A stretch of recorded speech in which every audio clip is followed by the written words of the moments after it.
नानाविधैश्च कुसुमैरपि भूषिताङ्गं संसेविताङ्घ्रिसकलार्धकरं वरेण्यं लक्ष्मीसहायगणपं सततं भजामि।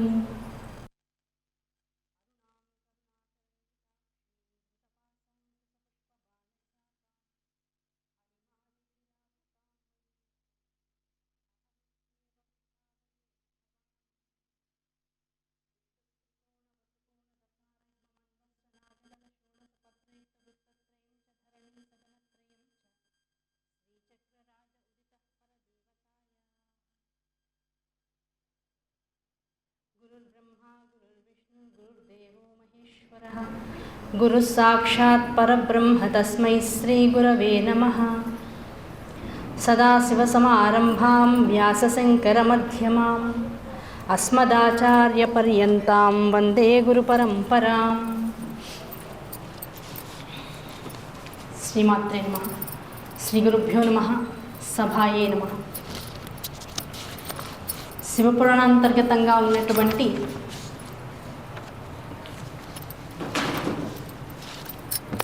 విశేషాలు, మనిషి నిత్య జీవితంలో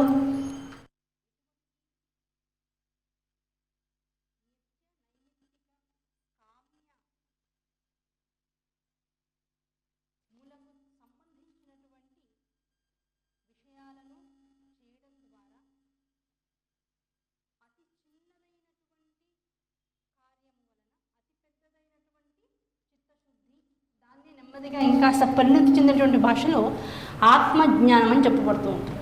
కనుక ఈ చిత్తశుద్ధిని గ్రహించడం, ఆ చిత్తశుద్ధి ద్వారా ఆత్మజ్ఞానాన్ని పొందడం అనేటువంటి అతి ఉత్కృష్టమైనటువంటి ఆధ్యాత్మిక పరిణతిని పొందేటువంటి దిశగా ఎలా నడవాలి జీవుడు అంటే, తండ్రి అనేటువంటి వాడు ఏం చేస్తాడంటే, ఏదో పిల్లవాడు బాగుండాలి, బాగా చదువుకోవాలని ఒళ్ళుని శ్రమ చేసి, అంటే 24 గంటలు కష్టపడి పిల్లల కోసమని సంపాదిస్తాడు. కేవలం సంపాదించి వాళ్ళకి సుఖాన్ని ఇవ్వాలనేటువంటి కోరిక ఎంత ఉంటుందో, దాంతోపాటు ఆ సంపాదించిన దాన్ని తండ్రి ఎంత కష్టపడ్డాడో, ఆ కష్టపడిన దాన్ని ఎంత ద్రవ్యంగా మార్చాడో, ఆ ద్రవ్యాన్ని ఎంత మన మీద ఖర్చు పెడుతున్నాడు, ఆ ఖర్చు పెట్టిన దాని ద్వారా మనం ఏం తెలుసుకుంటున్నాం, ఏం స్వీకరిస్తున్నాం, అది స్వీకరించడం ద్వారా మనం తండ్రిలా మళ్ళీ ఎలా ఎదగాలి, తండ్రి అంతటి వాడు కుమారుడు మళ్ళీ ఎలా అవ్వాలి. ఇది ప్రధానంగా విశేష విషయంగా తీసుకుంటూ, అంటే మన కుటుంబాల్లో మనం అనుకునేటువంటి సర్వసాధారణమైనటువంటి విషయాన్ని సృష్టికి మనం జాగ్రత్తగా ప్రతిపాదించుకుని ఆలోచించుకున్నట్లయితే, శివుడు అనేటువంటి తండ్రి కూడా ఏం చేస్తున్నాడు, మొత్తం తనకున్నదంతా కూడా జగత్తుగా వమించాడు. వమించి ఏం చేశాడు, ఆ తనను తెలుసుకునేటువంటి ప్రాతినిధ్యాన్ని, సంకల్పాన్ని జీవులందరికీ ఏర్పాటు చేసి జప ధ్యాన యజ్ఞ హోమాది క్రతువుల ద్వారా తనని చేరుకునేటువంటి మార్గాల్ని విశదీకరించాడు. కృతయుగము, త్రేతాయుగము, ద్వాపరయుగము, కలియుగము అని 4 యుగములుగా మొత్తం కాలాన్ని విభజించాడు. ఆ విభజించినటువంటి మార్గంలో కృతయుగములో కేవలం జ్ఞాన సంపదనే కలిగి ఉన్నటువంటి వారు జనులందరూ గనక జ్ఞానాన్ని ధ్యానము వల్ల పొందేశారు. కృతయుగము అయిపోయి త్రేతాయుగములోకి వచ్చారు. యజ్ఞముల వల్ల, యజ్ఞయాగాదుల వల్ల జ్ఞానాన్ని పొంది పరమేశ్వర అనుగ్రహాన్ని పొందుతూ వచ్చారు. ద్వాపర యుగం వచ్చింది. ద్వాపర యుగం వచ్చేటప్పటికల్లా ఏం చేయాలి, ఆ ద్వాపర యుగంలో ఉండేటువంటి వాళ్ళందరూ ఎటువంటి స్థితిగతుల్ని పొందాలి అంటే, ఈ జ్ఞానమును సంపాదించడం కోసం యజ్ఞయాగాది క్రతువులతో పాటుగా దానాన్ని అలవాటు చేసుకున్నారు. దానములు ఎక్కువగా మనకి ద్వాపర యుగంలో కనబడుతూ ఉంటాయి. ఏ దానముతో యజ్ఞయాగాది ఫలితాలన్నింటినీ పొందుతూ ఎటువంటి జ్ఞానాన్ని అయితే పొందాలో, ఆ జ్ఞానాన్ని పొందడం కోసం కలియుగానికి వచ్చేటప్పటికల్లా దేవయజ్ఞము, ఋషియజ్ఞము, పితృయజ్ఞము అనేటువంటి 3 విధానాలుగా ఏర్పాటు చేసినటువంటి విషయాలు ఏవైతే ఉన్నాయో, దాని ద్వారా జీవులు పైన యుగములలో చేయబడినటువంటి అన్నింటినీ చేస్తూ, ఎలా అన్యోన్య సహాయేన, బ్రాహ్మణుల యొక్క సహాయము తీసుకుని అన్ని వర్ణముల వాళ్ళు, బ్రాహ్మణులు తాము చేసుకునేటువంటి నిత్య నైమిత్తిక కర్మల ద్వారా తమని తాము ఉద్ధరింప చేసుకుంటూ, జగత్తులో ఉండేటువంటి ప్రకృతి సమతౌల్యాన్ని నిలుపుతూ, జగత్తుని ఆనందకరంగా ఉంచే ప్రయత్నం చేస్తున్నారు. కనుక ఈ కలియుగానికి ఏం కావాలి, ఈ కలియుగంలో ఏం చేయాలి? యజ్ఞయాగాది క్రతువులతో పాటుగా చేయదగింది దానము. ఆ దానముతో పాటు నిత్య నైమిత్తిక క్రియలు ఏవైతే కామ్యకర్మలుగా కూడా చెప్పబడుతూ ఉంటాయో వాటన్నిటిని ధర్మము చేత ఆలంబన చేసుకుంటూ ముందుకు నడుస్తూ పోవాలి. ఇలా చేస్తూ ఉండడం వల్ల కలిగేటువంటిది ఏమిటి? నెమ్మదిగా శరీరం ప్రతిదానికి అలవాటు పడుతూ ఉంటుంది. ముందు నిద్ర లేవాలి, పొద్దున్నే నిద్ర. ప్రథమైనటువంటి సూత్రం ఏమిటి? ప్రాతకాలంలో నిద్ర లేచిన తర్వాత చేయాల్సింది ఏమిటి? దంతధావనం. ఏమంటే లేవంగానే ఇంక ఇవన్నీ అయిపోయి ఉన్నాయని కంగారు పడుతూ లేవడమేనా? ఋషులు అందుకనే చెప్పారు, ప్రశాంతంగా నిద్ర లేచిన తర్వాత ఎటువంటి కాలంలో నిద్ర లేవాలి? నువ్వు పడుకుని రాత్రి తెల్లవారడానికి ముందుగా ఉన్నటువంటి చిట్ట చివరి గడి ఏదైతే ఉందో ఆ గడి ఎందు నిద్ర లేచిన తర్వాత ముందు కూర్చున్న చోట ప్రశాంతంగా నిద్ర లేచిన చోటే కూర్చుని ఒక 5 నుంచి 10 నిమిషాల పాటు ఈ నిద్ర ఇంతకాలం కూడా స్వల్పకాలిక లయంలో లయించిపోయావు. ఆ కళ్ళు మళ్ళీ తెరుచుకునేదాకా నువ్వు ఉన్నావో లేవో నీకే తెలియదు కదా.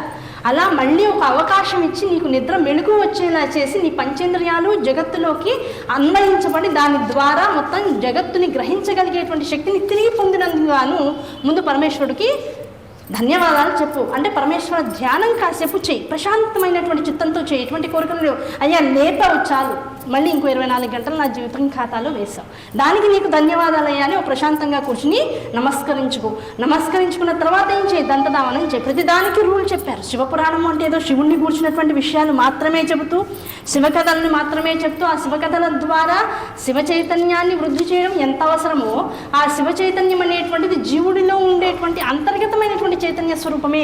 దాన్ని మేల్కొల్పడమే అసలైనటువంటి శివపురాణం. శివుడు ఎక్కడున్నాడు? దేహంగా ఉన్నాడు కదా. శివుణ్ణి ఎప్పుడు మనం ఉటంకించాలన్నా పరమేశ్వరుడు అంటాం. చాలా చిన్న సూత్రం, అందరం మర్చిపోతూ ఉంటాం, దాని గురించి పెద్ద ఆలోచించాం. శివుడు లేదా పరమేశ్వరుడు ఒక్కడే ఉన్నాడు. మరి దేవతలు ప్లూరల్ నెంబర్లు ఉన్నారు, బోల్డ్ మంది ఉన్నారు. ఆ దేవతలందరూ ఎలాంటి వాళ్ళు? దేహుడు ఒక్కడే. దీనికి రకరకాల పేర్లు ఉన్నాయి జగత్తులో. ఈ దేహము నందు ఇంద్రియములతో పాటు అవయములు అనేకములు ఉన్నాయి. ఇవన్నీ కలిపితే దేహము. ఈ దేహములో అంతర్గతంగా ఉన్నవాడు పరమేశ్వరుడు. కనుక ఈ జగత్తంతా దేంతో నిండబడి ఉంది? ఎవరి వల్ల వచ్చింది అంటే పరమేశ్వరుడు వల్ల వచ్చింది. ఎవరితో నడుస్తుంది అంటే ఇంద్రియములు, దేవతల యొక్క అనుగ్రహంతో నడుస్తుంది. ఈ దేవతలందరూ ఎవరి నుంచి వచ్చారు అంటే పరమేశ్వరుడు నుంచి వచ్చారు.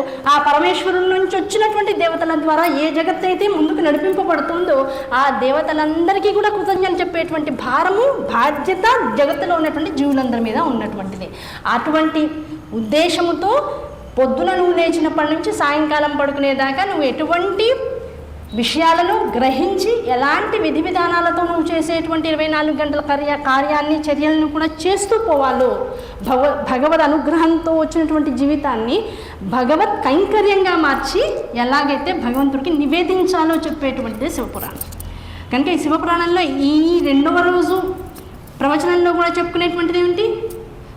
లేవడం, ఎటువంటి భావనతో లేవాలో తెలుసుకోవడం, ఆ లేచిన తర్వాత భగవంతుణ్ణి పరిపూర్ణంగా కృతజ్ఞతా స్వరూపంతో భావిస్తూ వారికి నమస్కారాలు తెలియజేసుకున్న తర్వాత దంతధావనం చేసుకుని, ఆ దంతధావనం ఎలా చేయాలి దాని దగ్గర నుంచి చెప్పాడు. నోట్లో పుల్ల పెట్టుకుని ఇల్లంతా తిరక్కు, ఇది మనం మొదటి రోజు కూడా చెప్పుకున్నాం. ఇల్లంతా తిరక్కు, అదో మహాపాపం. ఎందుకు? దేన్నైనా శుభ్రపరుస్తున్నావు అంటే శుభ్రపరుస్తున్నటువంటి ప్రదేశాన్ని మారి ఇంకొక ప్రదేశంలోకి వెళ్ళడానికి అవకాశం లేదు. ఆ అశుభ్రత ఆ ఏరియా అంతా ప్రసరిస్తూ ఉంటుంది. అంతటి అశుభ్రత లైజాల్ వేస్తేనో లేకపోతే ఇంకో లిక్విడ్ వేస్తేనో పోయేటువంటి అశుభ్రత కాదు.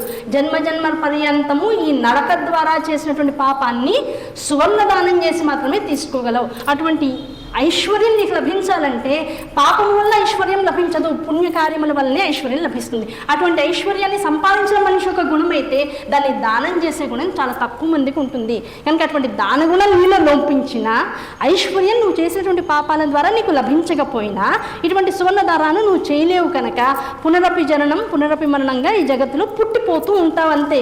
ఇలాంటి పాపాన్ని అనుభవించే కన్నా అసలు పాపం అంటే ఏంటో తెలుసుకుని దాన్ని చేయకుండా నివారించుకోవయ్యా జీవితంలో.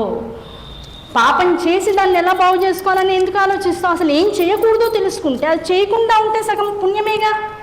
అలాంటి విషయాలన్నీ కూడా ఇందులో చెప్పేసి దంతధావనం జాగ్రత్తగా ఒక చోట కూర్చుని మోకాళ్ళ మీద కూర్చుని చేసుకోమన్నాడు. అయిపోయిందిగా, పెద్ద ఆసనం అది. ఏమంటే మోకాళ్ళు వంగట్లేదండి, చాలా కష్టంగా ఉందండి. ఎందుకు? మోకాళ్ళు వంగిన వయసు నుంచి వంగనంత వయసు దాకా మనం దాన్ని వంచలేదు. ఆ అవసరం రాలా, ఎలా చేసుకోవాలో అంత దావనని తెలియలా. అందుకని వంచబెట్టప్పుడు ఇప్పుడు 50 ఏళ్ళకి నాకు తెలిసిందండి, ఇప్పుడు కాళ్ళు వంగమంటే వంగవు కదా, ఇప్పుడు ఏం చేయాలి అనుకుంటే, అయ్యో అలా చేసుకునేటువంటి అదృష్టం నాకు లేకపోయింది అని మోకాళ్ళతో ఇలా రుద్ది కాస్త దానితో మాట్లాడుతుంటే మోకాళ్ళు మళ్ళీ వంగుతాయి. నెమ్మదిగా వాటిని ప్రేమించాలి. మన అవయవాలన్నీ కూడా భగవత్ స్వరూపాలు అని చెప్తాం. అందుకనే దేవీ భాగవతం చెప్పుకున్నప్పుడు చెప్పాం, ప్రతి అవయవంలో ఉన్నటువంటి అంతర్గత స్వరూపమైనటువంటి భగవతిని మనం కొలుస్తూ దేవీ కవచాన్ని చదువుతూ ఉంటాం. ఆ దేవీ కవచంలో నా మోకాళ్ళ యందు ఉండేటువంటి ఆ భగవతి యొక్క స్వరూపాన్ని, నామాన్ని కూడా ఉచ్చరించడం అనేటువంటి జరుగుతుంది. అటువంటి కవచాన్ని నిత్యపారాయణ చేయడం వల్ల జరిగేటువంటిది ఏమిటి? నీ శరీరాన్ని అదుపులో ఉంటుంది. అందులో ఉండేటువంటి అన్ని కీళ్ళు జాగ్రత్తగా పనిచేస్తూ ఉంటాయి. దానివల్ల నీ శరీరము దారుఢ్యాన్ని దారుఢ్యము అంటే ఏమిటి? పుష్టిని కలిగి ఉంటుంది. ఆ పుష్టి అంటే అర్థం ఏమిటి? ఎలా వంగాలో, ఎక్కడ వంగాలో, ఎంత వంచాలో, ఎంత వంచితే ఎంతసేపు అయినా వంచితే అవి ఎలా బాధపడకుండా ఉంటాయి. ఇటువంటిది పుష్టి. అటువంటి దారుఢ్యాన్ని కలిగి ఉంటాయి. అటువంటి స్థితిని పొందాలి. కనీసం నేను చేయలేకపోతున్నా. తెలుసుకోవడం వల్ల చేసేదేమిటి? పిల్లలనైనా ఒళ్ళొచ్చాక వెయిట్ వచ్చాక జిమ్ములకు వెళ్ళే బదులు నిత్య దైనందిక కర్మలు చేసే సమయాలలో నీ శరీరాన్ని ఎలా చెప్పారో శాస్త్రంలో అలా వంచు.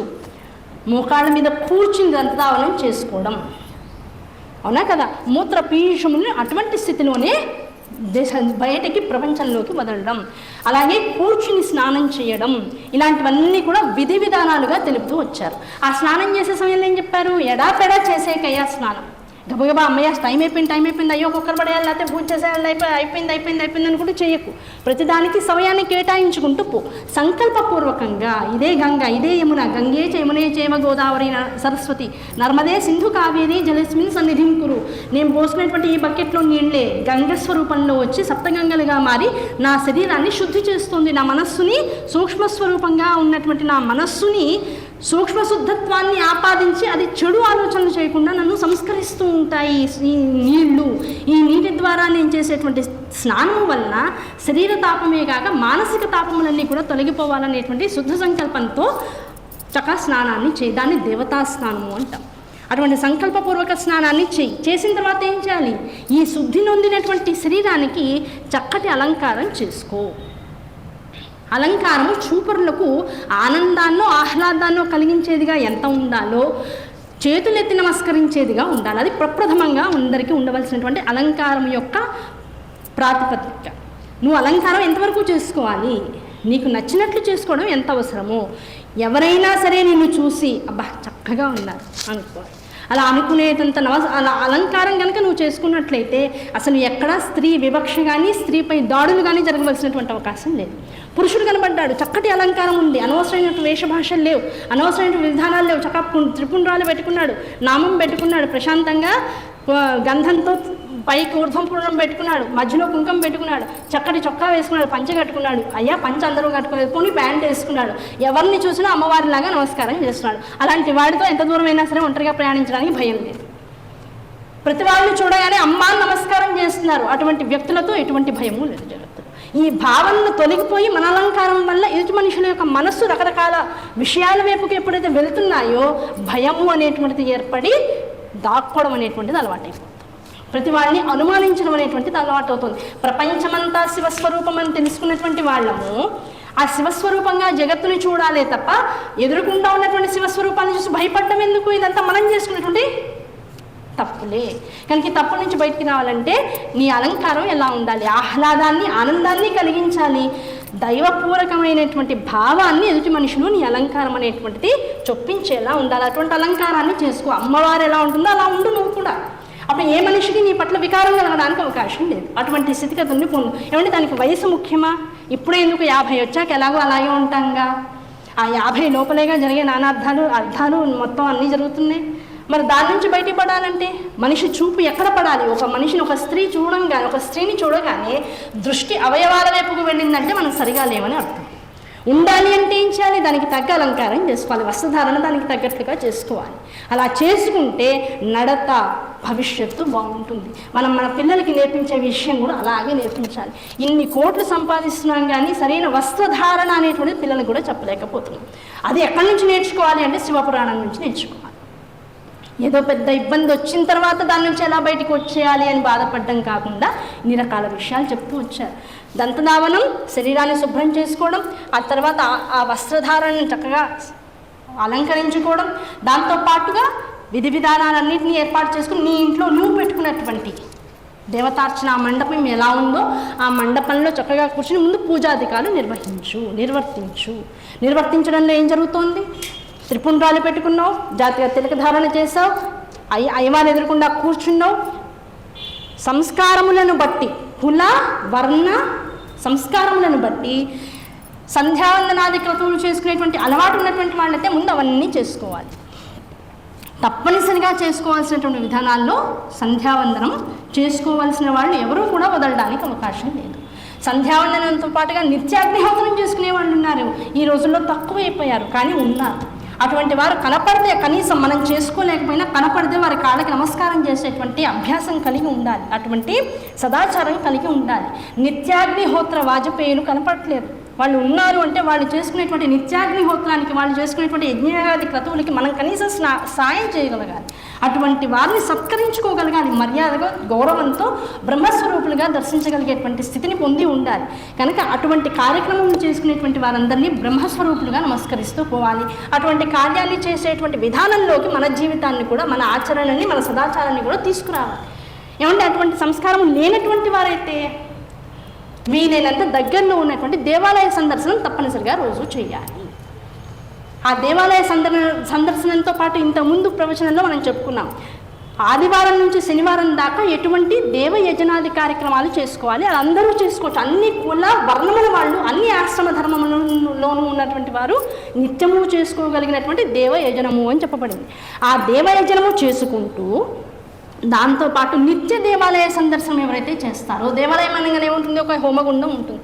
అందులో వారములను బట్టి, ప్రత్యేకమైనటువంటి రోజుల్ని బట్టి చండీ హోమం అని, రుద్రహోమం అని, గణపతి హోమం అని, సుబ్రహ్మణ్య ఆరాధనలన్నీ ఇలాంటి ఇష్టివులని చేయడం అనేటువంటి జరుగుతూ ఉంటుంది. ఆ హోమములు జరిగేటువంటి చోటికి వచ్చి ఒక అరగంట సేపు కూర్చున్నా, అక్కడ జరిగేటువంటి అలంకారాది అభిషేకాది క్రతువుల్ని చూసిన, బ్రహ్మగారు చదువుతున్నటువంటి వేద పాఠములను చెవులతో విన్నా, ఇంత యజ్ఞము చేసినటువంటి ఫలితాన్ని మిగతా కులముల వాళ్ళు, వర్ణముల వాళ్ళు కూడా పొందేటువంటి అవకాశాన్ని శాస్త్రము ఇచ్చేసింది. కనుక చేసేవాళ్ళు గొప్ప, చేయని వాళ్ళు ఏమీ లేదు అనడానికి లేదు. అందరికీ సమానమైనటువంటి స్థాయిని ఇచ్చేసింది వేదము. కనుక ఆ స్థాయిని అనుసరించి చేయవలసిన వాడు మానడానికి వీల్లేదు. వాడు అవన్నీ చేస్తేనే వాడికి భుక్తి, ముక్తి కూడా. అవన్నీ చేయాల్సిన అవసరం లేని వాళ్ళు ఏం చేయాలి? చేసిన వాడిని గౌరవించాలి. దాంతోపాటు ఎక్కడ జరుగుతుందో ఆ ఆలయ సందర్శనాన్ని నిరంతరము చేస్తూ ఉండాలి. దానివల్ల ఏమవుతుంది? గుడి ఉద్ధరింపబడుతూ ఉంటుంది. బ్రాహ్మణుడికి సర్వదా శ్రేయకరమైనటువంటి విధానంలో గౌరవం ఇవ్వబడుతూ ఉంటుంది. గోబ్రాహ్మణేభ్య శుభమస్తు నిత్యం లోకా సమస్తాః సుఖినో భవంతు. లోకమంతా కూడా సుఖంగా ఉండాలన్నా, శుభకరంగా దర్శనమిస్తూ ఉండాలన్నా వీరందరినీ మనం గౌరవిస్తూ పోవాలి. ఈ చోట్లలో మనం ఎక్కువసేపు గడుపుతూ ఉండేటువంటి భావనతో సమయాన్ని వెచ్చిస్తూ ఉండాలి. అటువంటి సమయము మనల్ని ఉద్ధరిస్తుంది. కాలము హరించుకుపోతుంది అని ఒకటి చెప్తాం. కాలం ఎప్పుడు వెళ్ళిపోయిందంటే అండి, ఈ క్షణం మళ్ళీ తిరిగి రావడానికి అవకాశం లేదు. కానీ ఆ గడిచిపోయే కాలాన్ని ఎలా నువ్వు వెచ్చించాలి, ఎలా ఖర్చు చేయాలి దాన్ని అంటే, ఇలా ఖర్చు చేయవయ్యా. ఈ ఖర్చు చేసినటువంటి కాలం ఏం చేస్తుంది? నిన్ను ఐశ్వర్యవంతుణ్ణి చేస్తుంది. ఐశ్వర్యం కళ్ళకి కనపడేటువంటిది కాదు, జన్మజన్మాంతరాలలో నీకు అనుభవయోగ్యంలోకి వచ్చేటువంటిదే. కనుక అటువంటి ఐశ్వర్యాన్ని సంపాదించి వాళ్ళ అని శాస్త్రం చెప్తుంది. దాంతోపాటు ఇంకోటి ఏం చెప్తుంది? అయ్యా భగవంతుణ్ణి కోరికలు అడగవచ్చా? అందరికీ పెద్ద డౌట్ వస్తుంది. చాలామంది అంటున్నారండి, ఇన్ని కోరికలు ఎందుకు, మాకైతే అసలు ఏ కోరిక లేదు, భగవంతుడిని నిష్కామంగా ప్రేమించాలి, నిష్కామంతోనే భగవంతుడికి నమస్కారం చేసుకోవాలంటున్నారండి. ఇది నిజమా? కానీ మనకి ఇంకా అవసరాలు ఉన్నాయి కదా అంటే చెప్తారు, భగవంతుడికి నిత్యము కోరిక కోరడం అలవాటుగా చేసేసుకో కొన్నాళ్ళ పాటు. నా పిల్లలు బాగుండాలి, వాడికి బాగా చదువు రావాలి, మా అమ్మాయి ఇంకా బాగా చదువుకోవాలి, మా అమ్మాయికి చక్కగా పెళ్ళి అవ్వాలి, మా అబ్బాయికి మంచి ఇల్లాలు రావాలి, మా ఇల్లు చక్కగా పిల్ల పాపలతో ఎప్పుడు ఆనందంగా ఉండాలి, ఇంట్లో చక్కగా భోజనానికి ఇంకో విషయాలకి లోటు లేకుండా ఉండాలి, మా ఇల్లు ఎప్పుడు పండగ వాతావరణంతో ఉండాలి. ఇవన్నీ కోరికలే, మంచిది, ఆనందంగా ఉండు, అకాల మృత్యు మా ఇంట్లోకి రాకూడదు. ఇలా అడగ్గా కొన్నాళ్ళకి ఏమైపోతుంది? కోరిక లేనంత స్థితి నీకు అనుగ్రహంలోకి వస్తుంది. కోరికలన్నీ ఎందుకు అంటే, ఈ ఇంద్రియాల వలన ఉన్నటువంటి దేహం పోషింపబడడానికి, ఆనందంగా పోషింపబడేటువంటి దేహము దానంతట తానుగా తనకున్నటువంటి భోగభాగ్యాన్ని వదులుకోవాలి. దాన్ని మనం వైరాగ్య చింతనము అంటాం. నిష్కామ కర్మతో ఉండేటువంటి వాడు వైరాగ్యానికి దగ్గర అవుతాడు అనుకునే కన్నా కామ్యముతో ఏ దేవుణ్ణి అయితే పట్టుకుంటాడో అడగ్గా ఏదైనా ఎక్కువసార్లు చేసామనుకోండి పని, దానివల్ల ఏమవుతుంది, చివరికి ఏది వద్దనే స్థితికి వస్తాం. బాగా ఆకలిగా ఉంది, బాగా అన్నం తినేస్తాం, ఓ 10 నిమిషాలు అయిపోయాక ఇంకేం వద్దు బాబోయ్ అనిపిస్తుంది. అవునా కదా? దేన్ని ఎక్కువగా చేస్తామో అది వద్దనే స్థితికి వస్తాం. కనుక శాస్త్రం చెప్తుంది, శివుడే చెప్తున్నాడు, అడుగువయ్యా ముందు, భగవంతుని ఎలా అడగాలో తెలుసుకుని ఎలా అడిగితే భగవంతుడు ఇస్తాడో దానికి ఆచరణలోకి పెట్టు. అందుకని ఏమంటే నాకు కష్టం ఉందండి అంటే ఫలానా శ్లోకం చదువుకోండి, ఫలానా స్తోత్రం చదువుకోండి, ఫలానా మంత్రాన్ని చదువుకోండి, ఈనాడు పాటు చదువుకోండి. వెంటనే అడుగుతారు, ఏమంటే ఎన్నిసార్లు చదువుకోవాలి, ఎన్నాళ్ళు చదువుకోవాలంట. అయ్యా మీకు ఫలితం కోసమైతే అడుగుతున్నారో ఆ ఫలితం మీకు ఇవ్వబడేదాకా, ఫలితం సిద్ధింపబడేదాకా చదువుకోండి. అయ్యామండి ఇన్నాడు మీరు చదవమన్నారండి, చదివేసాం, మాకు ఇంకా అవ్వలేదండి పని. ఎంత ఫలితం నీకు రావాలో ఆ ఫలాన్ని ఇచ్చేటువంటి సమయం దాకా నువ్వు చేసేటువంటి సాధన పనికి రాలేదు అని అర్థం. ఆ సాధన ఆ ఫలితాన్ని మించినటువంటి స్థాయిలో ఉంటేనే నీకు దక్కవలసినటువంటి ఫలితం నీ దాకా వస్తుంది. కనుక ఫలితం వచ్చేదాకా సాధన చేస్తూ ఉండవలసింది. అటువంటి సాధన వల్ల కలిగేటువంటిది ఏమిటి, ముందు కోరిక తీరాలనేటువంటి సంకల్పం నిరంతరం అనుకుంటూ ఉంటాం. లేకపోతే రోజువారీ ఏడుపు ఎలా ఉంటుంది, అయ్యో నాకు ఇది అనుకున్నాను అవ్వలేదనేదాన్ని ఎక్కువ స్మరిస్తూ ఉంటాం. ఒక సాధన నిమిత్తం ఒక శ్లోకాన్ని రోజు పట్టుకున్నాం, ఈ సాధన నాకు సంకల్పపూరితంగా అవ్వాలి అనుకున్నాం. ఆ సాధన సిద్ధించేదాకా ఏమవుతుంది, గురువుగారి శ్లోకం ఇచ్చారు, దీనివల్ల కోరిక తీరుతుంది, నమ్మకం పెరుగుతూ ఉంటుంది. ఆ నమ్మకం వల్ల తీరలేదు నా కర్మ ఇంతే అనేటువంటి సంకల్పాలు ఇప్పుడు ఏమవుతాయి, చేస్తున్నాను, సంకల్ప సిద్ధి జరిగి తీరుతుంది అనేటువంటి పాజిటివ్ యాటిట్యూడ్ అలవాటు అయిపోతుంది. ఆ పాజిటివ్ యాటిట్యూడ్ వల్ల ఏమవుతుంది, మనం ఏది అనుకుంటే ప్రకృతి అదిగా మారుతూ ఉంటుంది. ప్రకృతి ఎక్కడుంది, మన చుట్టుపక్కల ఉంది, మన లోపల ఉంది. ఆ ప్రకృతియే సర్వకాల సర్వావస్థల యందు జీవుల్లో ఉండేటువంటి సుఖ దుఃఖాల యందు ప్రేరితమవుతూ ఉంటుంది. కనుక ఆ ప్రకృతి అనుగ్రహం వల్ల ఇప్పుడు ఏమవుతుంది, నువ్వు అనుకున్నవన్నీ కూడా అవ్వగలిగేటువంటి అవకాశం ఉంటుంది. కొంతమందికి 10 రోజుల్లో అవుతుంది, 40 రోజుల్లో అవుతుంది, ఇంకొక మందికి సంవత్సర కాలం పాటు చేసేటువంటి సాధన తర్వాత మాత్రమే వాళ్ళు అనుకుంది వాళ్ళు గ్రహించగలిగేటువంటి స్థితిగతులు వాళ్ళకి ఏర్పడుతూ ఉంటాయి. కనుక సాధన ఒకళ్ళని చూసి కాదు, ఈ సాధన ఎప్పుడు కూడా ఎలా చేయాలి, ఒంటరిగా చేయాలి. తెలుసుకోవడం సామూహికంగా తెలుసుకో, అందరితో పాటు గురువు దగ్గర నుండి నేర్చుకో. అంతే తప్ప ఇంటికి వెళ్ళిన తర్వాత నేను ఇవాళ నుంచి మొదలెడుతున్నాను, నువ్వెప్పుడు మొదలెడతావు, లేకపోతే నువ్వు ఇంత చేస్తావా, నేనెంత చేయాలి, లేకపోతే నువ్వు లేచేసావా, ఇవాళ నేను లేవు, ఇవన్నీ వద్దు. ఎవరిది వాళ్ళది పర్సనలైజ్డ్, ఎవరిది వాళ్ళదే. ఇది ఒకళ్ళతో కంపేర్ చేసుకోకు. నీ సాధన నీదే, నీకెంత శ్రమ పడితే నీకు అంత హాయిగా నిద్రపడుతుంది. అవునా కదా? శ్రమ లేకుండా 3-4 రోజులు ఉన్నాం, నిద్రపడుతుందా 5వ రోజున? అబ్బా అసలు ఎంతసేపు ఉన్నాయి వాళ్ళు అసలు నిద్రే పట్టలేదంట. దాంతో ఏమవుతుంది, ఒక రోజు నిద్ర పడడం వల్ల, అంటే అంతకుముందు 3-4 రోజుల పాటు శరీరానికి శ్రమ లేకపోవడం మూలాన 5వ రోజు పగటి నిద్రపోతాం. రాత్రి నిద్ర